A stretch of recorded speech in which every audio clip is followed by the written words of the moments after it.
Hello again. I'm Mrs. Hunter and I'm going to read to you again. And if you remember last time we talked about the parts of a story and we started a story, a chapter book. So I'm going to continue in that chapter book. And we had a character. And I don't know if you remember the character or not, the main character. Her name was, and the name of the book is Goonie Bird Greene. And if you remember, there was a setting of the story. And if you remember, it was in the schoolroom, the second grade class. So if you remember a little bit about the first part of the book, Goonie Bird Greene came to class in October, walked right in, said she liked to be in the middle of everything, and she was a little strange. She came in some fancy pajamas with cowboy boots. So everyone was kind of curious about her. And the teacher wanted to have them have an interesting story about Columbus. And the students said, "Oh, we want to hear a different story. We want to hear a story about our new student." So the teacher, Mrs. Pigeon, said, "Well, how do you feel about that, Goonie Bird Greene?" And she said, "Oh, fine. I'll tell you a story. I have lots of stories." So the children said, "Tell us, tell us." And so, that's the wrong chapter, chapter 2.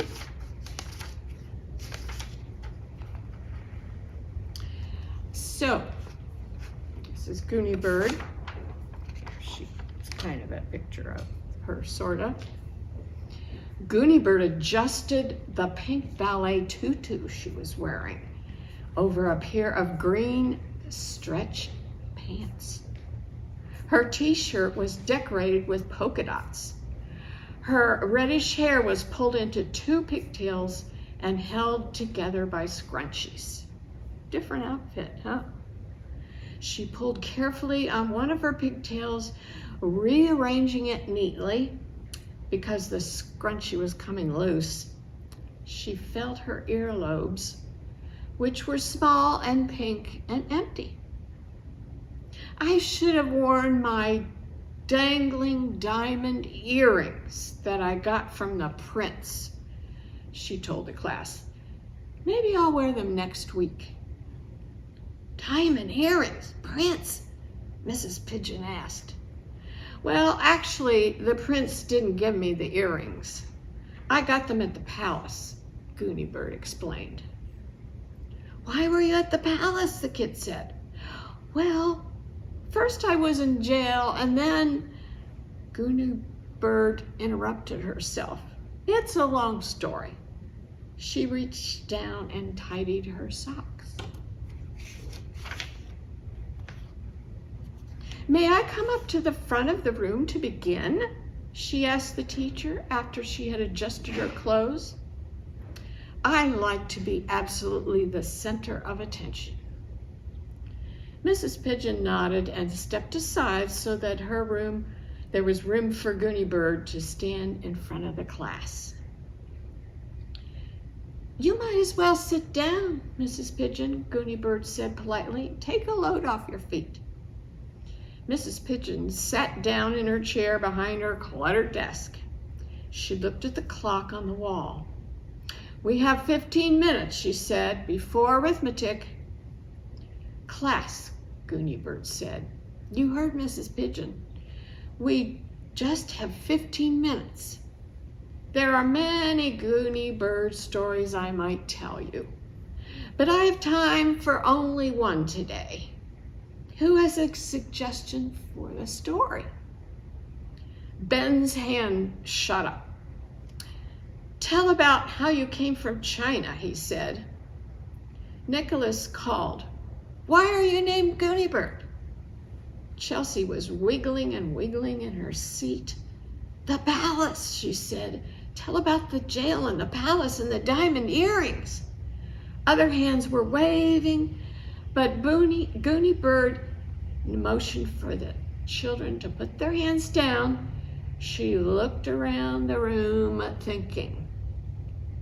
This is the title of the story, she said at last. How Goonie Bird got her name. Just how the leopard got his spots, Barry Tuckerman said in a loud whisper. Barry, pay attention, please, Goonie Bird said. I like to have absolutely everybody's eyes on me. Then, when the class was silent, and all eyes except those of Felicity Ann, who always looked at the floor, were on her, she began. The title is How Goonie Bird Got Her Name. Once upon a time, 8 years ago, a man and a woman named Mr. and Mrs. Greene, that's Greene with a silent E at the end, discovered that they were expecting a girl. The man's name was Gordon Greene. His wife was Barbara Greene. They decided to name their baby girl with the initials G for Gordon and B for Barbara. They thought of many different names. Gail Beth, said Mrs. Greene. She liked the short names. Gwendolyn Belinda, said Mr. Greene. He liked long names. They discussed and discussed. They never argued or fought, but they had many discussions. Once, in the middle of the night, Mrs. Greene woke up. She had had a dream about a name. She nudged Mr. Greene until he woke up a little bit. Then she said, Georgina Babbitt. One night, Mr. Greene woke up, nudged his wife, and told her that he had a dream. Gazpacho banana, he said. That was a nightmare you had, his wife said. He agreed. They both went back to sleep. Finally, because they could not make up their minds about a name, they decided they would wait until the baby was born. Then they would look at the baby and somehow they would know that her name should be Grace Bridget or Gloria Bonnie or some other name. They waited and waited for the baby's birth. It takes many months, you know, said Goonie Bird. Goonie Bird paused in her story. She could see that many of the children wanted to wave their hands in the air and say things. Class, she said, any comments so far? Any questions? We have 9 minutes, said Mrs. Pigeon, reminding them before arithmetic. Kiko asked in a small voice, did he really say gazpacho banana? Yes, he did, Goonie Bird said. I tell only absolutely true stories. Barry Tuckerman stood beside his desk.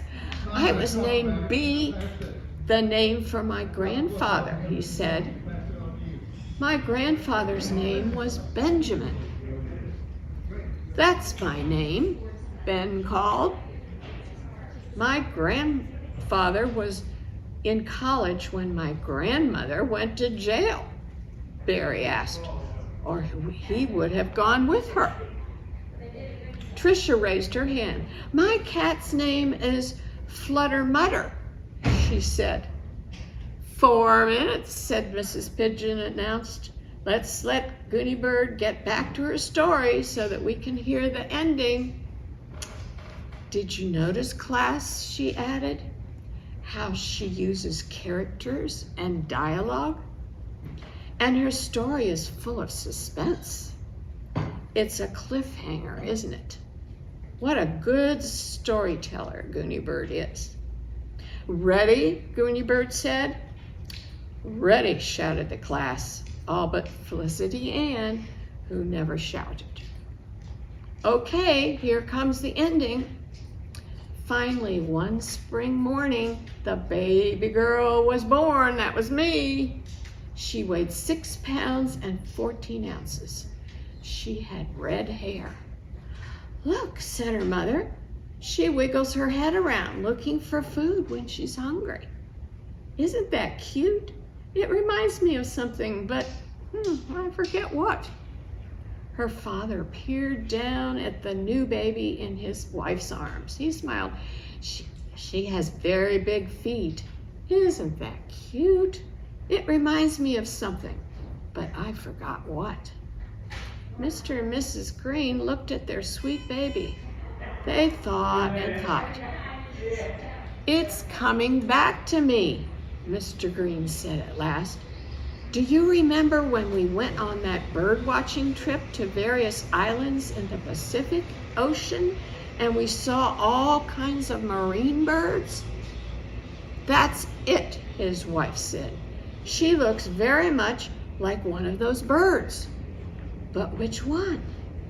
Let's get our photograph album out from that trip, Mr. Greene said. Together they turned the pages of the album. Double-crested cormorant, Mrs. Greene said. They looked down at the baby. No, she didn't look like a double-crested cormorant. Red-necked grebe, Mr. Greene suggested. They looked at the baby. Oh, she doesn't look like a redneck, Mr. Greene said. She does not, said Mrs. Greene. It's pink. They turned the pages some more. Suddenly they both said, oh. Very carefully they looked at the photograph. Then very carefully they looked at the baby. Big feet, Mr. Greene said, just like our babies. A head that bobs around, Mrs. Greene said, just like our babies. That's the one, they agreed. They read the label under the photograph. Lysian albatross, the label said. I don't think Lysian albatross Greene is a very pretty name for a baby girl, Mrs. Greene said sadly. It sounds too scientific.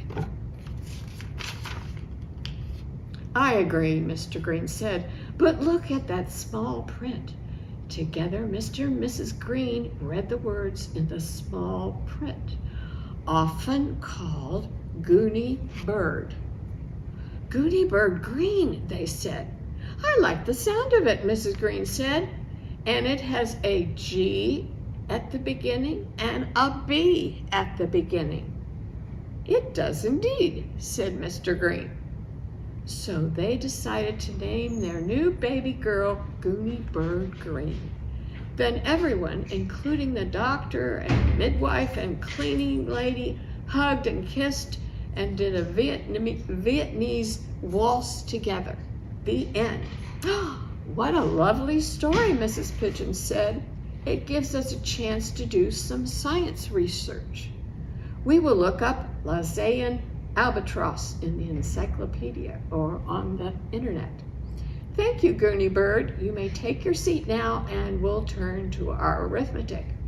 Wait. Beanie's hand was waving in the air. Yes, Beanie? Mrs. Pigeon asked. What's wrong? I want to hear about the diamond earrings in the palace. That's a different story, Goonie Bird said. She was walking back to her desk. Tell it, the children called. Barry Tuckerman jumped up and stood beside his desk. I want to hear how Goonie Bird came from China, he said. Oh, I came on a flying carpet, Goonie Bird said. But that's a different story, too. She adjusted her pink tutu and sat down. Tell it, the children called. Mrs. Pigeon laughed. I'm sure Goonie Bird was just joking about the princess and the palace and the diamond earrings, she said, and the flying carpet, too. Goonie Bird had already opened her arithmetic book. She looked up in surprise. No, she said, I wasn't joking. I tell absolutely true stories. Well, said Mrs. Pigeon, will you tell us another tomorrow? Of course, said Junie Bird. We'll have to wait for another time to hear another story about Junie Bird Greene. Thanks for listening.